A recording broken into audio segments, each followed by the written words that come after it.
So we'll go to Salat. So our brother Umar, he will...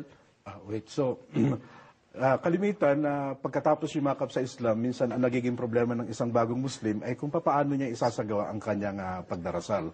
At ngayon ay kasama natin si Brother Omar para isagawa niya, i-demonstrate natin yung mga pangunahing lang mga movements sa sala.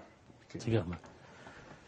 First of all, so una sa lahat, of course, magkakaroon tayo ng layunin. Ang ibibigay natin example ay yung kung sa sarili mo na ikaw nagsasala at ano ang mga movement na gagawin mo. Halimbawa, kung ikaw ay magjo-join halimbawa sa sala. Kung hindi mo pa alam yung pagsasala, pwedeng banggitin mo lang from time to time na Subhanallah, Subhanallah, Subhanallah at susunod ka lang sa jama'a o sa grupo kung paano ang kanilang ginagawa.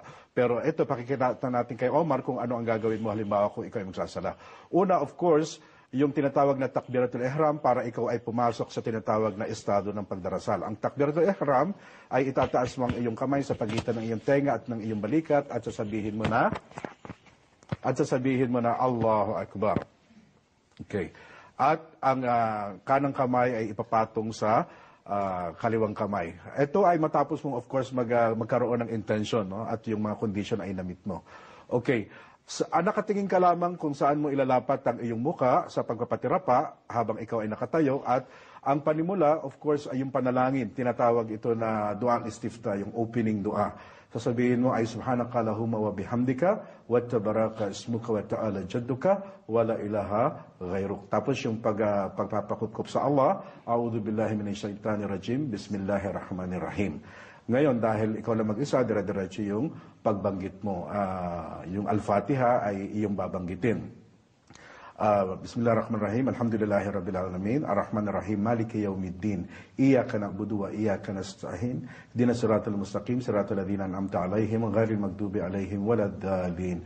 Amin. At magre-recite ka ng maliit na sura sa Quran. Halimbawa ay Qul huwallahu ahad, Allahu samad, lam yalid wa lam yulad wa lam yakul lahu kufuwan ahad. And then pupunta tayo sa panibagong posisyon.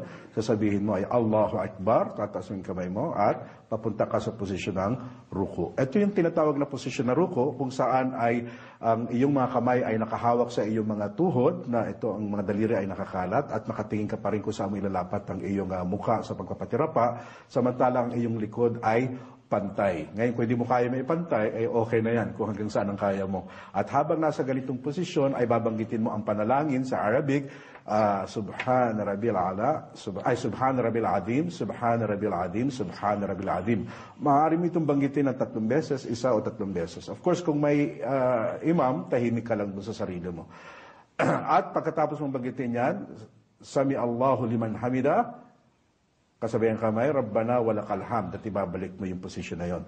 Ngayon ay papunta naman tayo sa posisyon ng sujud. Ang sujud, Allahu Akbar, magpapatirapa ka, 7 bahagi ng ating katawan ang nakalapat sa ground. Una, yung muka, ang noo at ang ilong ay nakalapat, at ang ating mga kamay na nakasarado ang mga daliri, ang 2 tuhod, at ang 2 paa na nakatingkayad siya na nakaturo din siya doon sa kibla. At habang nasa ganitong posisyon ng sujud, ay binabanggit natin ang panalangin, Subhana Rabbiyal Ala, Subhana Rabbil Ala, Subhana Rabbil Ala. Pwedeng 1, 2 o 3. At Allahu Akbar, pupunta tayo sa unang posisyon ng tinatawag na julus o yung unang pag-upo. Inuupuan ng kaliwang pigi ang kaliwang paa, samantalang ang kanang paa naman ay nakatingkayad na nakaturo din sa kibla at ang 2 kamay ay nakapatong sa inyong mga lap, sa iyong hita. At habang binabanggit ang Rabig Firli, Rabig Firli, Rabig Firli. And then, Allahu Akbar, balik ulit tayo sa sujud, na pareho din yung procedure at pareho din yung dua na binabanggit, Subhana Rabbil Ala, Subhana Rabbil Ala, Subhana Rabbil Ala. Allahu Akbar, ito naman, papunta tayo sa pangalawang raka, at habang nasa pangalawang raka, pareho pa rin po ang posisyon, nakatingin din ang ating mga mata doon kung saan natin ilalapat ang ating mukha sa pagpapatirapa, habang binabanggit uli natin ang Al-Fatiha at yung susunod na surah. Matapos ito, pupunta tayo sa pangalawang posisyon, Allahu Akbar, sa ruko, punta tayo sa ruko, at habang nakaruko, binabanggit yung panalangin, Subhana Rabbil Adim, Subhana Rabbil Adim, Subhana Rabbil Adim, Sami Allahu liman hamida, Allahumma Rabbana walakal hamd, Allahu Akbar, papunta naman po tayo ulit sa sujud. At habang sujud, parehong procedure at parehong panalangin din po. Subhana Rabbil A'la, Subhana Rabbil A'la, Subhana Rabbil A'la, Allahu Akbar. Ayan, inuupuan pa rin po ng kaliwang pigi yung kaliwang paa at yung kanang paa naman ay nakatingkaya din. Habang binabanggit ang panalangin, Rabig Firli, Rabig Firli, Rabig Firli. Allahu Akbar. Balik uli sa second sujud po. And then, balik uli sa pagupo. Allahu Akbar. Dahil ito po ay pangalawang raka, every time na pangalawang raka ay kinakailangan nating mag-tashahud. At binabanggit natin ang tashahud 1. At-tahiyatu lillahi wa salawatu wa tayyibat. Assalamu alayka ayuhan nabi wa rahmatullahi wa barakatuh. Assalamu alayna wa ala ibadillahi salin. Asyhadu an la ilaha illallah wa asyhadu anna Muhammadan Rasulullah. At pagkatapos po niya, yung tinatawag na tashahud 2. Allahumma salli ala Muhammad wa ala ali Muhammad, kama sallaita ala Ibrahim wa ala ali Ibrahim, innaka Hamidum Majid. At marami pa tayong mga kapatid na mga dua na pwede nating i-sing at from time to time sa mga sala na itinuro ng propeta. At panghuli,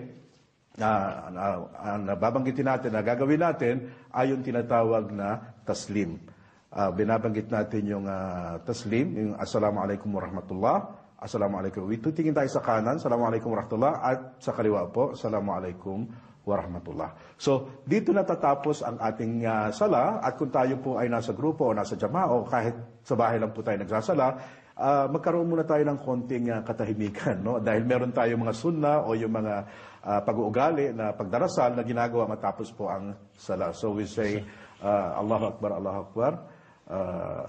Yung sunnah na panalangin na astaghfirullah, astaghfirullah, Allahumma anta salam wa minka salam, tabarak jalali wal ikram. So, binabanggit po natin yon at inshallah, habang nakaupo tayo, meron pa tayo mga panalangin pa na dapat banggitin at kung may nais kang hilingin sa Allah subhanahu wa ta'ala, ay maaari po nating hilingin. In any position of the salah, ay pwede tayong humiling sa Allah subhanahu wa ta'ala. At kung hindi po natin alam ang babanggitin, we just say Subhanallah, Subhanallah, Subhanallah, and we can pray in our own language kung ano po yung language natin. Pwede ka magbanggit ng panalangin doon. So inshallah, in a short span of time, inshallah, I hope they have. But maybe some of our dear viewers that they want to know, what about if they cannot recite some surah of Quran, or they cannot recite Surah Al-Fatiha or some sort, what are they going to do?